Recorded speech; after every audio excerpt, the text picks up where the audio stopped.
हजरात हजरात हजरात, आखिरकार 1.5 महीने के लॉकडाउन के बाद ज्यादातर जगहों पर दारू के ठेके खुल गए। इसके बाद जनता दारू की दुकानों पर ऐसे टूट पड़ी मानो दारू नहीं मार्केट में कोरोना की वैक्सीन आ गई हो।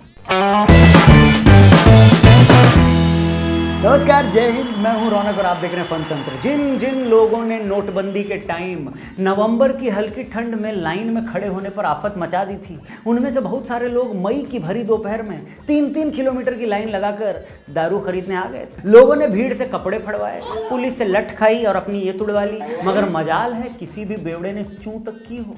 वो अपने कर्तव्य मार्ग पर ऐसे खड़े रहे, ऐसे डटे रहे जैसे लक्ष्मण जी घनघोर जंगलों में छोटे भाई का फर्ज निभाते वक्त डटे थे। जैसे दूसरे एंड से विकेट गिरते रहने के बावजूद धोनी आखिरी ओवर तक डटे रहते हैं, वो लोग ऐसे ही डटे थे। कुछ जगह तो ऐसा नजारा था मानो दारू के ठेके नहीं खुले हों, बल्कि देश को आज़ादी मिल गई।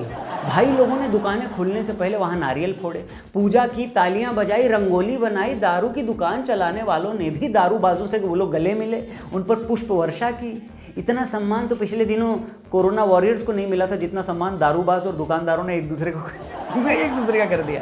मुझे तो डर लग रहा था कि कहीं अखिल भारतीय बेवड़ा संगठन ने सरकार से अगर रफाल किराए पर लेकर दारू की दुकानों पर पुष्प वर्षा करवा दी तो करवाइए क्या कहीं पर, पता नहीं। ठेके खुलते ही दुकानों के बाहर बेवड़ों की लंबी लंबी लाइनें लग गई। एक एक बंदा 10-10 बोतलें खरीद कर ले जा रहा था। जितनी जिसके हाथ में आई उसने उतनी रख ली। लोगों ने 4-4 बोतलें हाथ में पकड़ी थी, 2 बोतलें पेंट में डाली हुई थी, 1 बोतल पिछवाड़े में अटका रखी थी। ठेके खुलते ही जिस हिसाब से दारू बिक्री शुरू हुई, ऐसा लग रहा था कि रातों रात भारतीय अर्थव्यवस्था 5 ट्रिलियन को पार न कर जाए।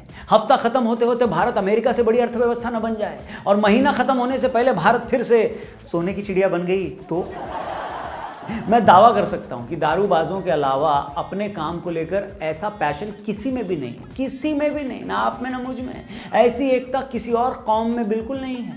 यहाँ तो 4 जिगरी यार दोस्त लोग घूमने का प्लान भी बनाए ना, तो 1 हफ्ते तक ये डिसाइड नहीं कर पाते कि जाना कहाँ है। जो जगह उनको पसंद आती है वो उनकी औकात से बाहर होती है, जो औकात में होती है वहाँ कोई जाना नहीं चाहता। जगह तय हो जाती है तो सबको एक साथ ऑफिस से छुट्टी नहीं मिलती।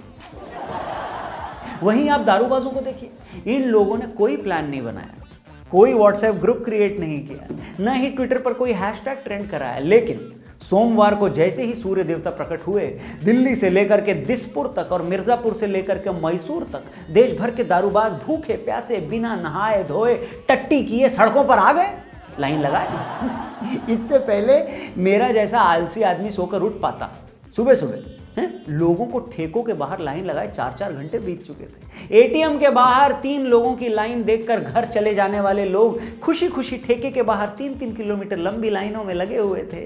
कुछ लाइनें तो इतनी लंबी थी कि मेरठ के ठेके के बाहर लगी और लाइन शाम होने तक तिरुवनंतपुरम तक आ गई थी। खबर है कि कानपुर में एक ठेके के बाहर खड़े कुछ लोग इतना पीछे चले गए थे, मतलब लाइन इतनी लंबी चली गई कि उनमें से कुछ लोग तो बंगाल की खाड़ी में गिरने ही वाले थे और बहने ही वाले थे। कुछ तो चीन के बॉर्डर तक पहुंच गए थे। चीन ने उनसे कहा, अरे यार अपने देश में रहो, यहाँ मत आओ। कोरोना में आम आदमी जहां सामने से 500 मीटर दूर से भी अगर किसी को आता देखता है ना, तो रास्ता बदल लेता है कि अरे कोई बंदा आ रहा है, रास्ता बदल लो। वहीं दारूबाज ठेके के बाहर एक दूसरे के ऊपर चढ़े हुए थे। लोगों ने सोशल डिस्टेंसिंग की बत्ती बनाकर उसे लॉकडाउन के पिछवाड़े में डाल दिया था। इस भीड़ में घुसकर किसी की जान लेना तो दूर, भीड़ का कॉन्फिडेंस देखकर तो कोरोना भी घबरा कर पेड़ पर चढ़ गया।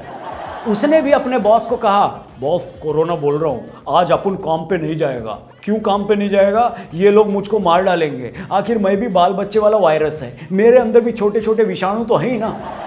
यानी इस भीड़ ने कोरोना को भी डरा दिया। लेकिन इस भीड़ को मैं अपनी चंद पंक्तियां पेश कर, बहुत दिन के बाद, तालियां बजती रहनी चाहिए, बहुत दिन के बाद ये पंक्तियां मैं पेश कर रहा हूं। सुनिएगा उस भीड़ के लिए जो बेकाबू हो गई दारू की दुकान के बाहर। तो अर्ज किया है कि मैं शोएब अख्तर की यॉर्कर हूं, तुम बड़े सचिन का बल्ला हो। मैं लॉकडाउन की डिस्टेंसिंग, तुम ठेके पर मचता हल्ला हो।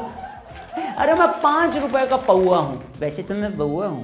मैं 5 रुपए का पौआ हूं, तुम ढंग की महंगी वाइन प्रिय। मैं ठेका देसी दारू का, तुम उसकी लंबी लाइन प्रिय।